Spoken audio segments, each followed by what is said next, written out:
am excited to be here with you today on American Thanksgiving. White man or red man from east or the south, chop off our legs and put them in your mouth. Eat me! We once were pets, but now we're food.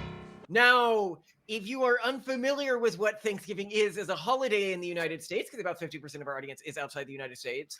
Remember, these savages are our guests. We must not be surprised at any of their strange customs. After all, they have not had our advantages, such as fine schools, libraries full of books, shampoo. It is a holiday where you are supposed to meet with family, have a big feast, and go over things that you are grateful for. Why, you are as civilized as we, except we wear shoes and have last names. And I wanted to take this episode to focus on something I know the algorithm's going to hate, but I think for the audience members who decide to trudge through this, it's a message that I wish was more common in our society today. And it's a message that's not more common in our society today for the very reason that the algorithm hates it. It is not controversial. It doesn't make other people look bad. I mean, it may be controversial to say at this point, but that's that you should feel incredibly privileged to be alive today. As hard as dating is today, as much as you may feel like you got dealt a bad hand in life, as much as the world globally that we live in today, even if you are living in a degree of desperate poverty, even if you are living in a degree of, you're not attractive, you're not, I can't get a girl, I can't whatever, right? Oh, even I can't get a job, I will never own a house. There's a lot that people, like, the narratives today are, I would say, quite negative, and they completely diminish like some really serious. Yeah, it's not just that. This, like, I'll never own a house, I'll never get a girlfriend. And I think that one of the biggest problems that we have in society now is this expectation that you deserve merely for existing. And I think that this is where a lot of the progressive movement actually comes from in their ideology: life, liberty, and the pursuit of happiness. As actual, like, not just rights, but like rights that you can claim. Like, I have the right to have happiness. Not even the pursuit of happiness, to just have happiness, right? Like, yeah, they didn't say life, liberty, and happiness for like a good reason. It sure said, and the potentially fruitless pursuit of happiness. Right. that is, but my point being is that most people throughout history didn't even have like the illusion that this would be something. And even today you don't. You're born in the United States, like one of the most privileged places you can be born on earth. And there has become a culture in the United States around, and I see this all the time because we go on walks. My wife and I, we try to go on a walk together now about half the mornings, because we have to do more works to film the episode and stuff like that, and code and everything. But one of the places we like going are places like Walmart and Target. And random grocery stores. Random grocery stores. And I will see people. I was watching a VTuber recently, and they were like, "Oh my God, I never want to go back into Walmart again after being there. It looks like so disgusting, so whatever." And my wife is a very sensitive person, a very autistic person, does not like being around people. But even she, every time we walk through Walmart, and I mean every single time you do this, you comment on just the level of obscene luxury we have in our society, to even have the opportunity to see and look at such a diversity of potential products. The sheer abundance of it. And like, it's so annoying because people, like, there used to be a blog maybe 10 years ago. I'm sure it's defunct now, though maybe there may be variations of it, called People of Walmart, where people would just post photos of unfortunate, overweight, poorly dressed Americans. I remember that. Yeah. It was delightful. Honestly, I loved it. It was, and it completely discounted the fact that it's like, I guess it's kind of like the fat scooter beasts in the movie WALL-E, we're like, oh, look at them, they're so disgusting. But like, oh, wait, but they're on an AI powered spaceship with unlimited abundance. Like, it just completely overlooks that. And just like with the movie Wall-E, like the focus is on like him being on this trash strewn world and his misadventures and everything. Whereas, oh, wait a second, there is this incredible thing that has happened in the background. This is not to say that we people might think, oh, well, they live in some, like Valley Forge is, a very affluent area, and they're only going to the fanciest grocery stores. I mean, this is the Walmart that we walk around has relatively pretty bad local reviews, and I don't know why, because it's an amazing It's the store. Norristown Walmart, Simone. Norristown has one of the highest murder rates in the United States. Yeah, and like there's, there have been like dirty diapers left on the ground of it. Like I think it's great. I love it. But like of a dirty diaper. So let's just talk about Walmart for a second. For all of the negative things that people say about stores like this and everything, contrast the fact that a Walmart exists near us to what it was like historically to try to feed yourself and your family. Yeah. You can, in the United States, take a minimum wage job and for a couple hours of labor, reliably be able to take the money you make from just a couple hours of labor in a minimum wage job to said Walmart and trade it for one of 1,000 different flavors and products that can probably keep you alive for the day. Yeah. Whereas, very recently our ancestors were living only on potatoes. What are we having today? Potatoes. I want to contrast that with what it was like to try to feed yourself at different parts of human history. Mm-hmm. If you go back to a hunter-gatherer period and you told one of them, in the future, your descendants will be able to trade like 2.5 to 3 hours of minimum wage labor, okay, for reliable calories in any flavor they want that will not get them sick. Yeah. This would have astounded them. Mm-hmm. They'd be like, 3 hours and I don't need to guess if the berries are going to kill me. 3 hours and I don't need to worry if the meat has gone bad because we got that from a hunt, 2 weeks ago and who knows if it's still good. Like, and I mean, honestly though, like there are all these things they want to go back in time and show someone in history. There's this one TikTok, but also she posts YouTube short accounts of just this woman who holds up various berries and fruits, and she has this little song where she's like, one of these is food and one is a poison, and you get to guess, and she tells you all about them. And they're like, wait, there's a random woman on your magical hand box that tells you which plants are going to kill me and which plants I can eat. Like the fact that we can just take a picture of a plant with our phone, like even if it came down to foraging, if we still had the internet somehow, which I mean, there wouldn't be enough food to support foraging with the population right now. Just in case you're not aware. I know. Which also brings me to a thing. All of the things people complain about. They complain about Walmart. They complain about GMOs. Do you know like what corn used to look like historically? You would grow corn and you get like a little thing that was like 1.5 inches long and you could only eat like a portion of it. And this is true of almost all of the food crops, whether it's broccoli or cauliflower or lettuce or tomato. Famously Brussels sprouts, which, just 30 years ago used to taste absolutely horrible. And now they're amazing. Right. But I think what people don't realize is how recent this obscene abundance is. So let's talk about something simple like apples, right? Apples, to grow the type of apple that you eat, you have to graft it, right? Like you're grafting a branch onto a root. You cannot grow edible apples from an apple seed. The type of apples that you grow from apple seed are really only used in making alcohol, like apple cider. So Johnny Appleseed, when he's going out and planting all these apples, he was planting the trees to be apple cider trees. He was getting people alcohol. He wasn't. So I thought you were going to say he should actually be called Johnny Applegraft, but it didn't sound so good. No. Applejack for the alcohol drink. So he was just a booze. He was the evangelist of booze, basically. Yes. The evangelist. That makes him so much cooler. Frontier. But well, you can see why the frontiersmen loved him, right? He's the alcohol fairy. He's the alcohol fairy. Johnny Appleseed is actually, we got to teach our kids this about the alcohol fairy. Who planted alcohol for daddy milk, as we call it. They have milk and I have daddy milk. Okay. So the point that I'm making here is people think that this was a long time ago. So if I go back, because I want to go to different periods in history, you then go to the serf period in history. You think as a serf, you had a choice as to the calories? I'm not even talking about the wonders of the internet or AI. I'm talking about being able to say reliably, my family isn't going to starve this year. If my kid gets sick, they're probably not going to auto die.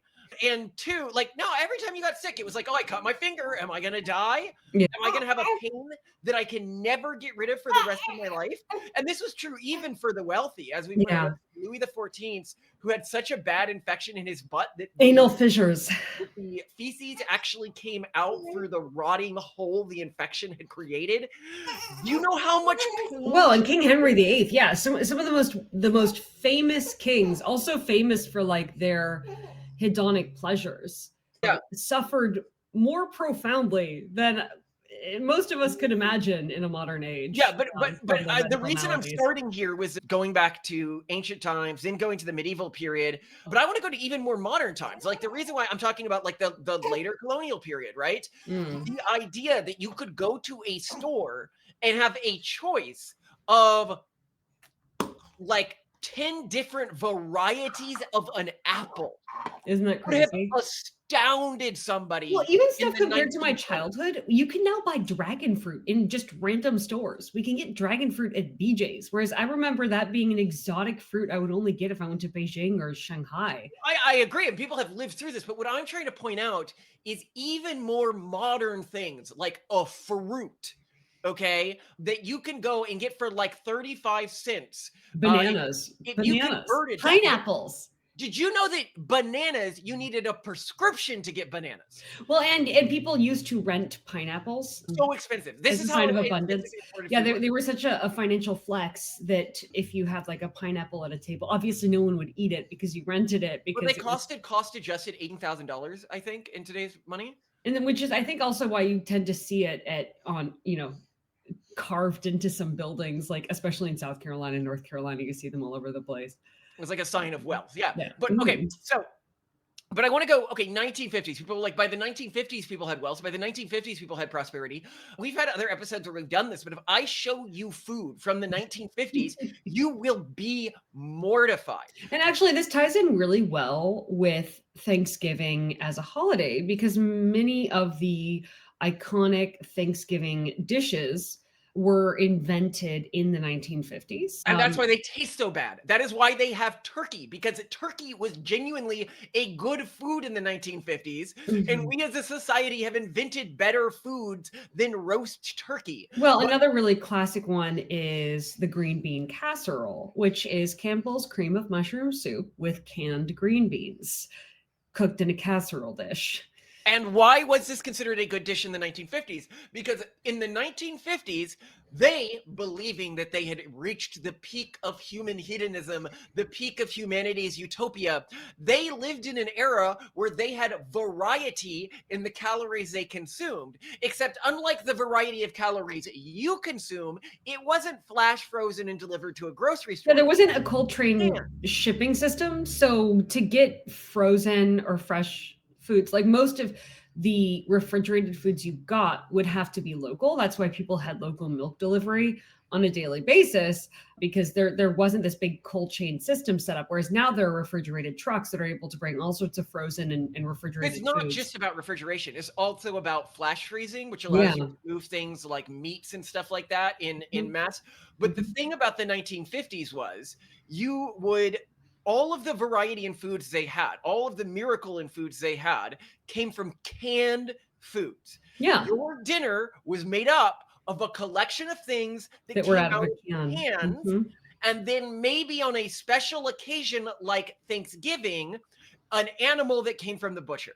So this would have been cuts of meat that came from a butcher off of a recently living animal often. That's how the food was often moved, so it didn't go bad, like a turkey, right? And this was very difficult, right? So I'm trying to point out that even very recently, things were much harder. And things were harder for our ancestors. If you compare your life just to the life of people 20 or 30 years ago, I could understand why it can feel depressing these days, right? But there were bottlenecks in human history where 17 women were breeding for every one man that was breeding. Okay. Mhm. Be grateful that the incels of our era, if you incel be, Hold tight your buns, if buns you do hold dear. have access to those men. Okay. They never saw a naked woman in their life, likely. Okay. Those men, like, they couldn't even goon. All right. Those men, they couldn't have simulated conversations with women who can pretend to like them, like AI women. Oh my gosh, the dating sims that Asmongold has been playing are so realistic. The rendering of the Korean women. I haven't seen these. What? You've got to watch the dating sims at Asmongold. There are 3 Asmongold videos on YouTube of like, they're like over an hour each, where he plays all the way through a Korean dating sim, and it's hilarious. And you have to watch. Okay. I cannot look away. It's like the decision music in it is now iconic and seared into my brain. You'll understand what I mean after you watch them. Okay. Just So anyway, do it. But yeah, no, like literally, you can have an extremely realistic harem experience. yeah, but I'm not even just talking about that. The point I'm making here is, if you incel be, you historically, the 16 guys who weren't breeding for that every one guy who was, they were living lives of constant torture and slavery, basically. They were not, it's not even that they couldn't goon. Okay. They didn't have reliable access to calories. Their lives were generally constant pain. They lived in incredibly terrible environments. They Well, would have had people insects also, crawling all I over them think, at night. they hyperfixate on the really bad maladies, like, oh, you get a cut and then you get an infection and you die, or you get injured and you die, or you have to go to war and you die. They're not forgetting the fact that, well, you know what you do probably every day, probably less because they didn't eat so much, was you poop. Do you know how most people wiped themselves when they pooped? No, tell me. There's actually a book, I think it's called Clean, that talks about the history of cleanliness, that I read like 15 years ago, but it's fascinating. Highly recommended, because it makes you really grateful for modern times. Most people just swiped their index finger across their anus. So that was what you had. In India, don't they? Yeah, in many places they still do it. Absolutely. And actually, I think I've heard accounts of many people who have family in India and have to go there for holidays and stuff are really much more likely to be grateful for what we have now, because their cousins just sort of, they're shocked to watch as their cousins in a very blasé manner, like, will walk, like, just step over like a dying child in the street and not care. And like, here they are, devastated to see the level of poverty that they're around. Because yeah, it still absolutely does exist today, and it still absolutely is devastating. But yeah, that's how you wiped yourself. I mean, every time I get in our warm shower, especially now that the weather's getting colder and our house is getting colder, my mind is blown that we have warm water, because our house is more than 200 years old. It didn't have any indoor plumbing for its first years. The first bathtub was in this one isolated room close to the kitchen, which is now the kid room bathroom. Yeah. A tub in there. I don't know how they fit a tub in there, but it's because bathtubs back then were meant to be filled by hand, Simone. Yeah, I guess they were taking it up from, they were heating it in the fireplace, which is adjacent to that right there. Yeah. So, yeah. But yeah, so like the fact that we have just the luxury of heated water, and I would presume that the vast majority of people who listen to this podcast have hot water. And if you're taking cold showers, you're doing it probably because you're in the top 1% of earners, and you're, doing the whole like cold exposure thing. But I think people don't think enough about those details too, that there are just so many tiny things we experience every day that to someone 50, 100, 200 years ago would just be mind-blowing. And we just take them for granted. We don't even realize that they're there until they're not. And then suddenly. Well, what I think is worse for me about all of this is, in any era that we live in, there always it's almost considered cool to take the things for granted that you should be the most excited about and you should be the most grateful for. Oh, what do you mean? If I'm going to be, remember I gave an example of like GMOs or AI for our generation, but if I'm going to give an example from our generation growing up, you're in my generation growing up, it would have been Wikipedia. We literally, as a generation, had, and this is back when Wikipedia worked and wasn't totally biased, all human knowledge accumulated for free at your fingertips whenever you wanted it, with infinite background on almost any subject. And the primary takeaway was you can't really trust Wikipedia, and you're a bad journalist or researcher if you're citing it. And it's like, come on, it's way more accurate than mainstream news is today, for example, right? Like, and yet, no. We have to poo all over Wikipedia because it's the big invention of our lifetimes. I mean, it's the same with AI today. These people who whinge about AI art and AI music, when, oh my God, they're like, think about all of these artists who are losing their jobs. And I'm like, well, think about all of these humans like myself who now have all of these new skills that I can undertake because of AI that I would have never thought that I could do. I would never think that I could have an image in my head and get that image on paper. That was in growing up. I just made decisions in my life that made it inevitable that I would never have that ability. Genetically speaking, I'm just not good at singing or keeping a tune or anything like that. I can write funny lyrics. I can get an idea of what a song should be like, but actually creating a song, I just had to accept growing up I would never be able to do that. Same with programming. I just grew up accepting I'm never going to be able to program. I'm never going to be able to do that. And now, regularly, every day, I'm having fun creating images and songs and programming, because AI, while it has lowered the value of those skills for people who over specialize in them, has given me these additional skill sets, and many skills that I had specialized in over the course of my life are now also trivialized. But I am okay with making that. I think we need to look at where the benefits are to us rather than where the things have been taken away from us. So for me, I had my own skills sort of democratized to an extent. But as a result of having my own skills democratized to an extent, I have gained the ability to do all sorts of amazing things that I never thought I'd have a chance to do growing up. And I point out when people are like, oh, vibe coding or whatever music, like that's not, there was an AI song that was top of the charts recently. Vibe coding, there was like a vibe coding company acquired for, what was it, like $80 million recently, like made by people who don't know how to program. Like people, we point out that, what was it, 97% of people can't tell the difference between a song created by AI and created by a human at this point. Art, it was next to chance. Like there's a lot of people who know from the bad AI stuff and they're like, oh, that's proof that like it can't do it well, but it can do it well. We're just queuing to the negatives because that's what so many humans do. And we have another episode on this about like why people do this. I think it's called like doom, I don't know, nihilism or doomerism. Look it up, you'll find it. But in that episode, we go over it. It's because, one, it's a great social hack. It's a great social hack. If everyone else is excited about something, like if you go into a room and the other person's like, I'm really excited about X, and then you're like, oh, well, that's pretty pathetic to be excited about X because X just isn't that cool. Kaylee Hooper, to what do I owe the pleasure? Jack, pleasure is the name of a pony I hate. This is business.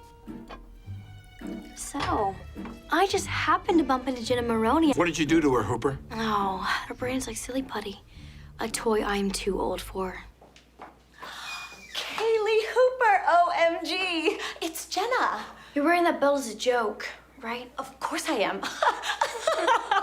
Where did you get your belt? You're so cool. Kaylee, you look so gorgeous today. I'm wearing a headband because you are. Pathetic. What? You look cool and they look lame. Being unironically excited about something puts you at an enormous disadvantage, socially speaking. And so well, and also studies have shown that this is somewhat related. I think it's quite related. People who perceive themselves to be lucky are far more likely to capitalize on opportunities that cross their desk than those who don't see themselves as lucky, even though the same, they have access to the same opportunities. I think if you are similarly pessimistic or focused on the negative, you're going to miss out on a lot of really great opportunities because you're too busy looking at the negative and not seeing the potential, and therefore not capitalizing on the potential. Well, yeah, and So I think there's a spiraling effect as well, that people who see things negatively also end up actually having worse lived experiences, and logistically they'll earn less and they'll do less and they'll have less benefit because they're unable to capitalize on the good available to them. Well, and I think that the urban monoculture sort of lived synergistically with this impulse, where if somebody came up and they were in my group and they started being like, oh, well, this is actually not that great, or you don't know how bad it really is. Like, so imagine we did this. We're in an urban monoculture group. One person would be like, well, you're only saying this because you haven't experienced what I've experienced, right? And on the private stream, because I don't like playing victim cards or whatever, like my upbringing was not awesome, right? Like I had very difficult positions at times of my life where I had to work myself from nothing back to where I am today, while having a system that was constantly working against me. And I don't talk about that because I don't think that that's a useful thing to talk about. But what I'm saying is it immediately, whoever can prove that their life is the hardest, they get to determine how hard the world is for people, right? You know, and so everyone in the group then immediately goes into like victimhood Olympics, like, look at how bad this is, look at how bad this is. So I get to determine if society actually is terrible or if society actually is bad, right? And you can't counter that if you're in one of those groups. So how do you do this? You teach your kids when they're teenagers, when they're in school, and we're going to do this with our kids, Simone. If somebody ever comes up to a group that they're in, and I think this needs to be part of like conservative youth culture, and they're like, X is really terrible, or X isn't something to be excited about, or X is, you know, especially if it's to someone else and not to our kid themselves, that our kid is supposed to stand up for that person and be like, don't act like that. It's not cool. It doesn't make you look cool. You know, telling somebody not to be excited about their life is a evil thing to do. I like that. Yeah. And you normalize that among the kids. And then the people who want to pull those games, they just stop. They'll freak out the first time the kid did it and go into a hissy fit. And they'll just, you know, you got to teach them to be calm about it and be like, I understand that you want to play these one-upman games or whatever. I don't care. You know, we're here to have fun and live good lives and make the world a better place. And you are not doing that through the way that you are socially engaging. You are trying to bring attention to yourself at the expense of other people. And that's fundamentally, you know, it also, I'd point out, just sort of in terms of life framing, in terms of world framing and everything like that, I think that there's this problem where if you say just accept the world and your life as it is and move forward from that position, people see this as being like Sigma grind set nonsense, right? Like, oh, just tough it out, you know, work as hard as you can. Clearly, we're not Sigma grind set people, right? Like, I have fun. I play video games sometimes. I drink, right? Like, I play with my kids. I am sweet on my wife, you know, even when it can make me look bad, right? Like that's not red pill. That's not tough to like tell your wife, oh, I love you at the end of every stream. You know, I appreciate you so much. So what I'm trying to make is all of that can be true, but it can also be true that you still just need to accept the bad things about your life that you can't change for what they are, right? And Dad went to 7-Eleven to get scratchers. I guess he won because that was 6 years ago. Which happens, dads leave. No need to be a pussy about it. Here's what I need. Like you, for example, live in a generation where dating is harder. Then you have to develop new strategies. Then you have to work harder. If that is what you want from yourself, right? You know, you need to sit down and from first principles, try to think out, okay, just trying what they did in the past isn't going to work because, you know, society is broke. This is what people mean when they say society is broken now. And this is actually a really, you know, sort of toxic thing that you can get in communities like ours. Like when I say the red pill community, I don't say that to like attack the red pill community. I see who we overlap with in channels. Like we definitely are part of the red pill community, which is to say, you know, the world is broken now. Dating is broken right now. And what is really meant by that statement is dating is broken when I use the strategies and tools that people in previous generations used and that I was raised believing would work. That is not to say that nobody finds a partner today, Lots of people find partners today. Lots of people who aren't attractive find partners today. Lots of people who aren't rich find partners today. I see them walking around in public. I see them. No, I know them personally. Like, there are people who are worse off than you who find better partners than people who you date, right? Like, there are strategies you can implement. It might require more creativity. It might require more audaciousness. But when I found Simone, both of us were practicing dating practices that everyone else said were stupid and gushy and weird and lame, right?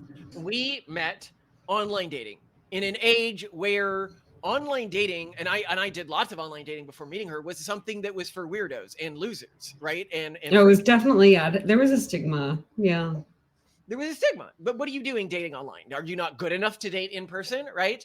Now, obviously, online dating has changed dramatically since then, and now in-person dating might be your weird arbitrage. The point being is, you had a table for dating where you had a points-based system to force yourself to get out there and date people, to force yourself to decide when to triage people, to, motivate yourself. I had a system where I was trying to do 2 dates. Both of us had done 2 dates on the day where we met. Like, that was how high throughput our dating was at that point. Like, we were doing stuff that people would see as crazy within the time. Now, would our strategies work today? No. You likely need a strategy that's equally audacious today, but likely along some different variable, right? Mm-hmm. But the point I'm making is that it's okay to accept when you're just not gonna do something. What's not okay is to say that it's outside of your control. Okay? If it's not actually outside of your control.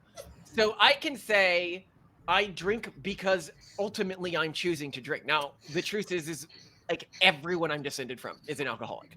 Everyone. I mean, my dad, my mom drank, what was it, half a bottle of wine a day while she was pregnant with me. Yeah, I think a lot of people are like, whoa, half a bottle of wine a day, and they think it's just normal, and they're like, that's terrible. That was her that was her pregnancy level. pregnancy. That was her pregnancy level. Yeah. Yeah. So the point I'm making is I could say, well, it's genetic and I don't have a choice.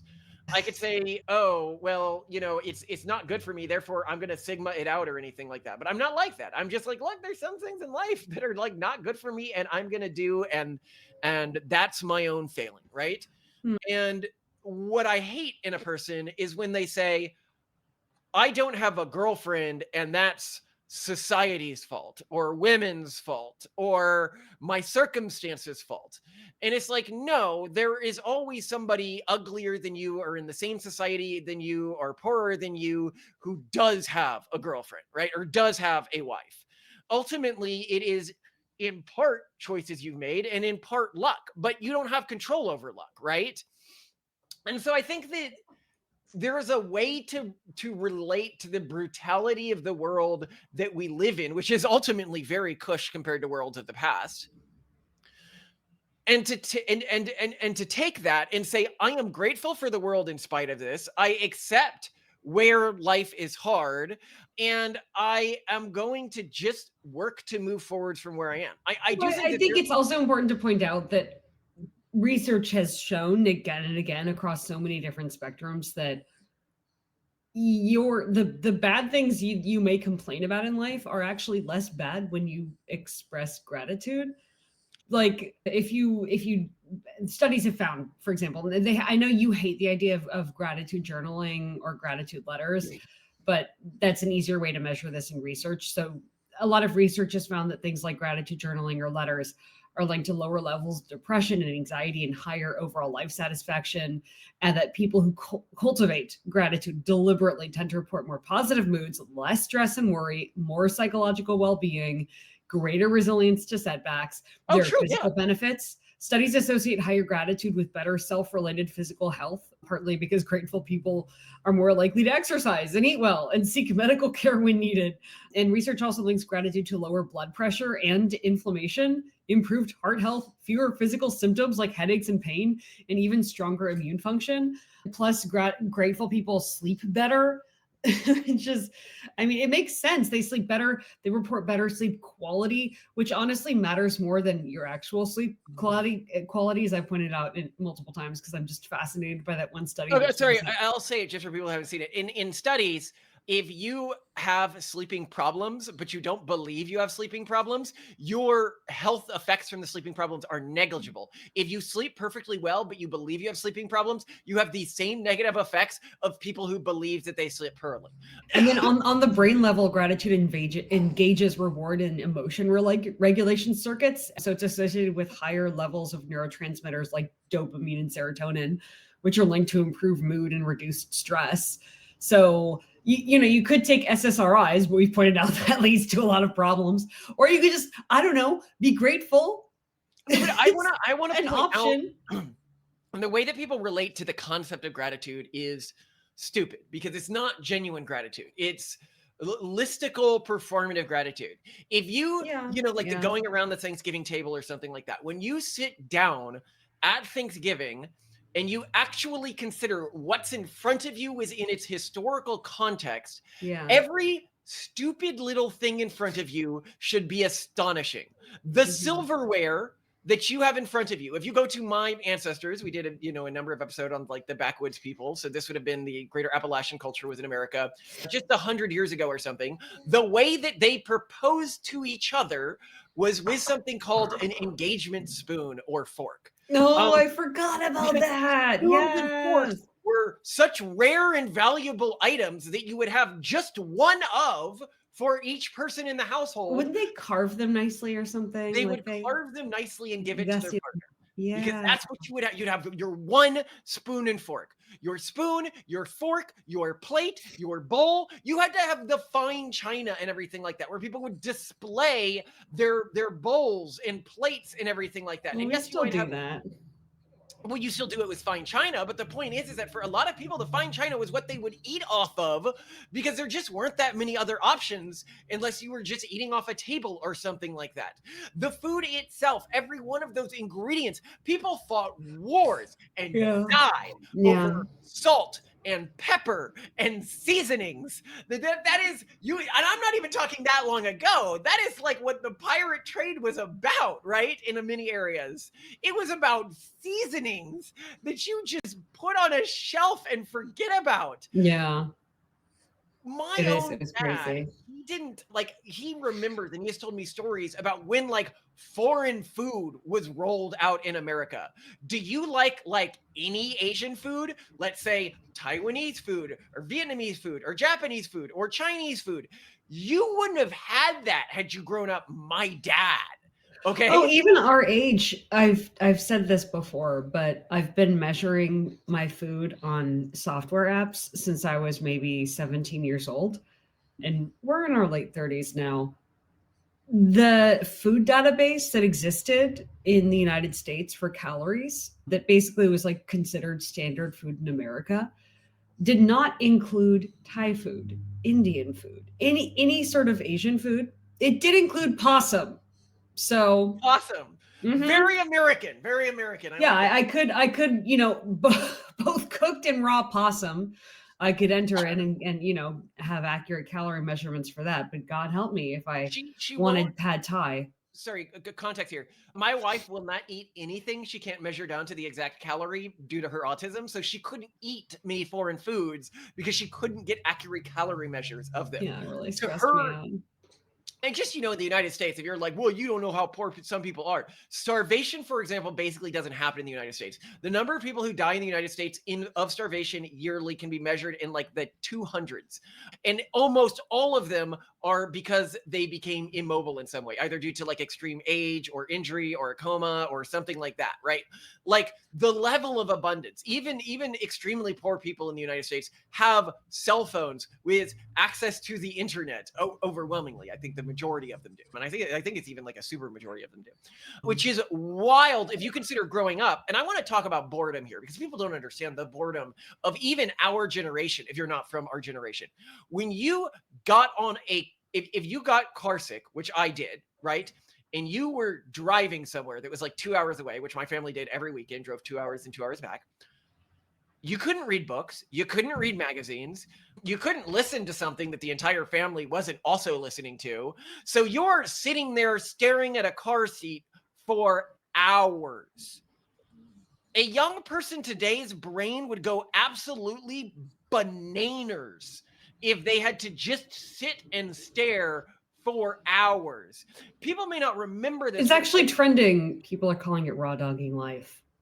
Yeah, raw dogging.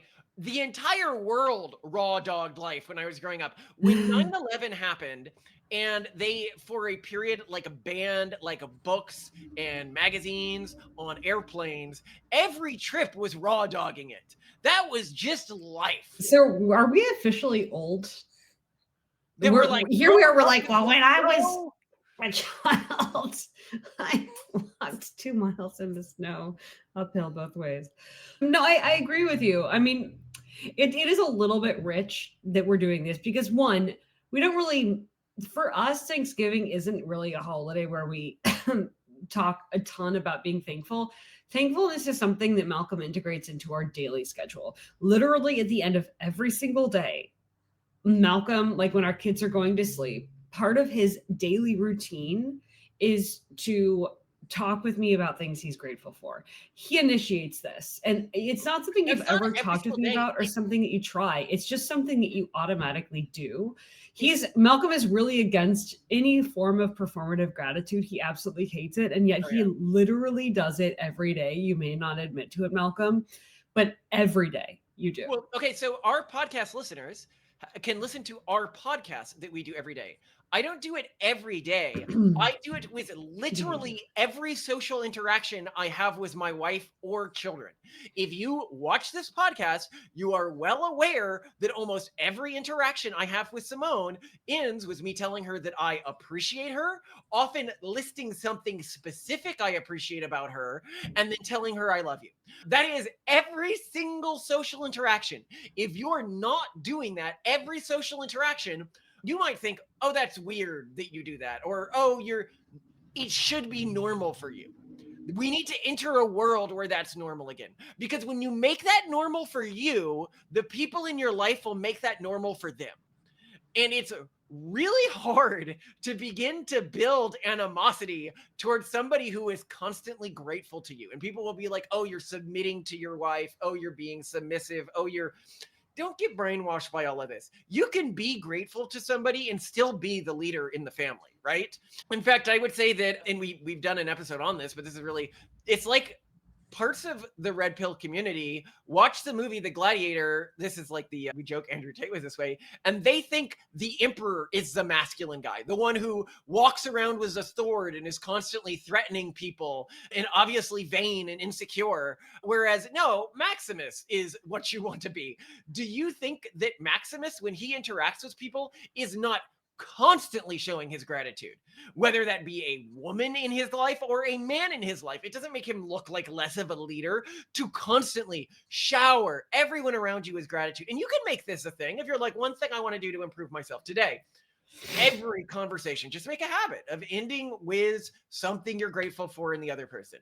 And it's I just want to say very clearly, this is not us complaining about rampant consumerism on Thanksgiving, because that is probably more how we actually celebrate the day of Thanksgiving.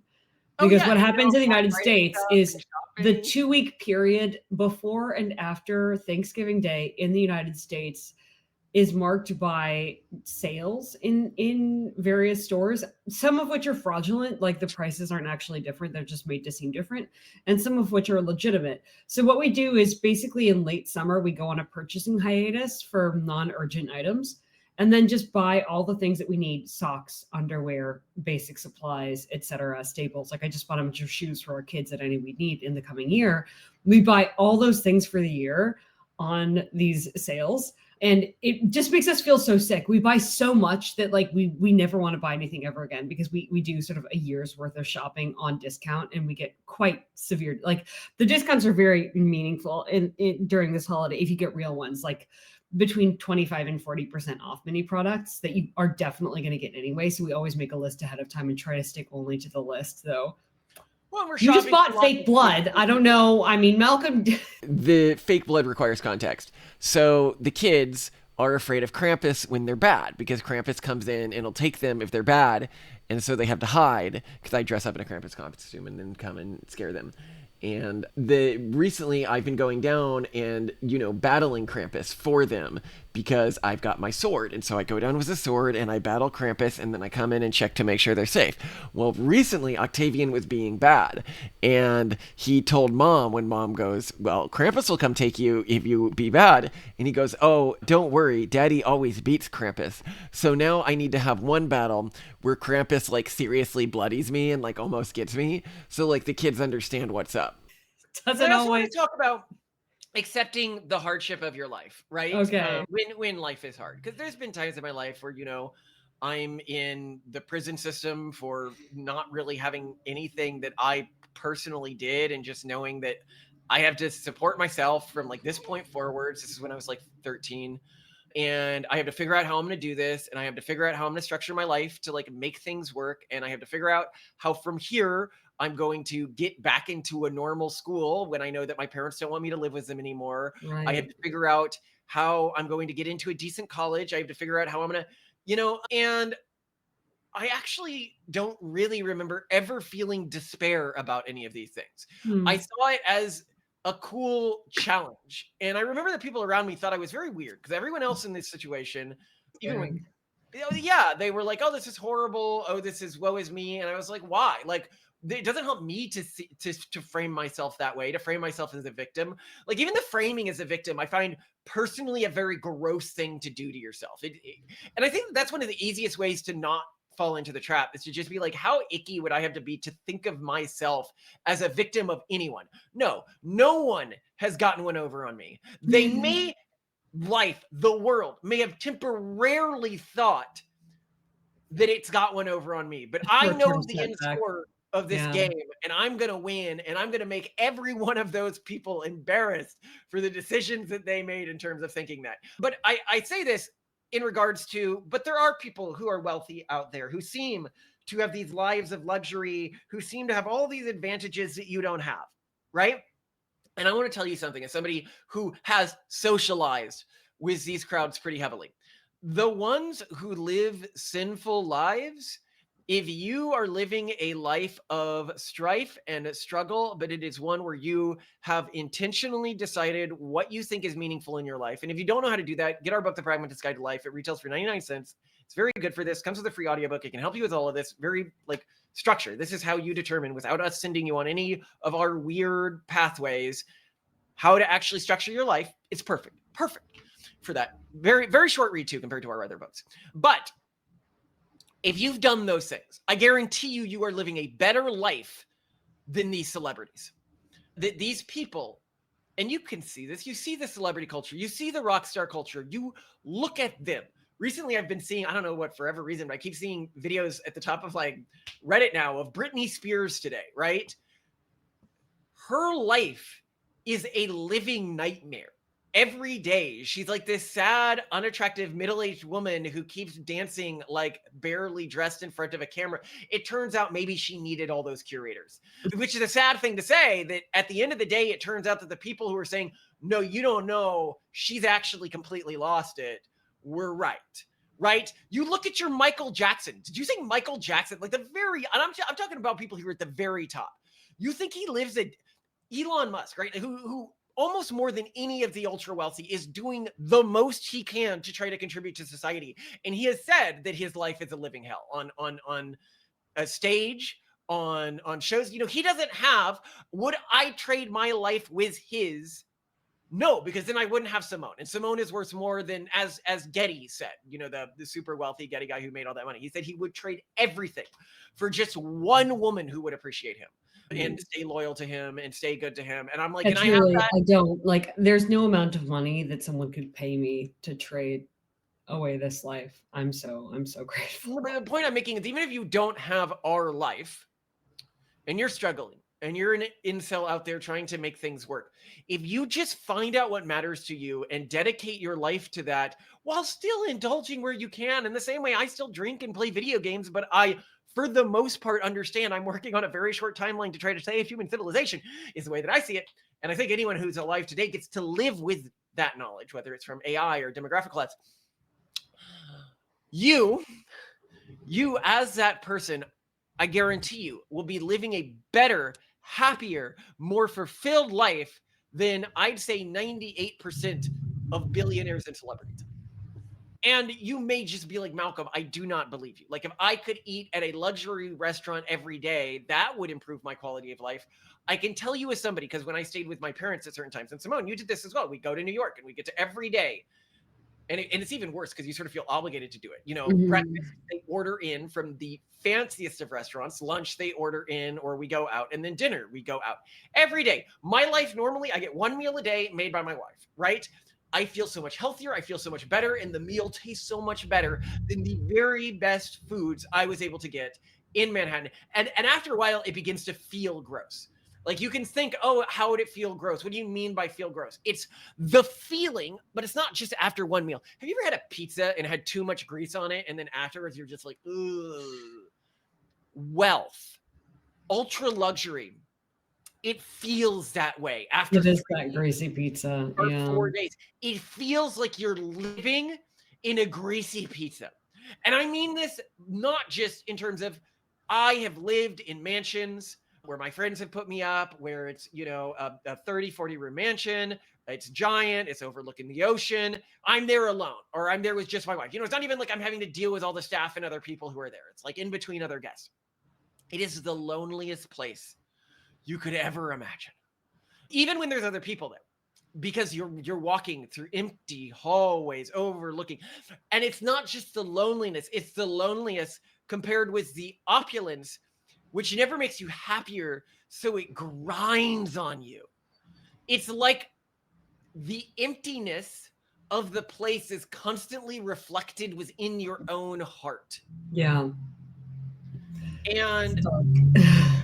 And I promise you, you do not want that. You think you want that. You think that when you get all of this, you will. But how is it that so many people who have achieved this, people who are smarter than you, by the way, Elon Musk is a smart guy, and he hasn't figured out how to turn his mission and money into a life of fulfillment and satisfaction. Well, I mean, and I don't think he, to be fair, cares about being happy. Is it's not just Elon. It's the great industrialists of the past generation. Who is that great industrialist who like invented all those giant jumbo planes and everything and lived that life of existential horror? They made a movie about him. Jumbo planes. So you're thinking of the one, who became like a hypochondriac and had really intense OCD. We're so bad with names, Malcolm. I was thinking of Howard Hughes. Anyway, let's wrap this up.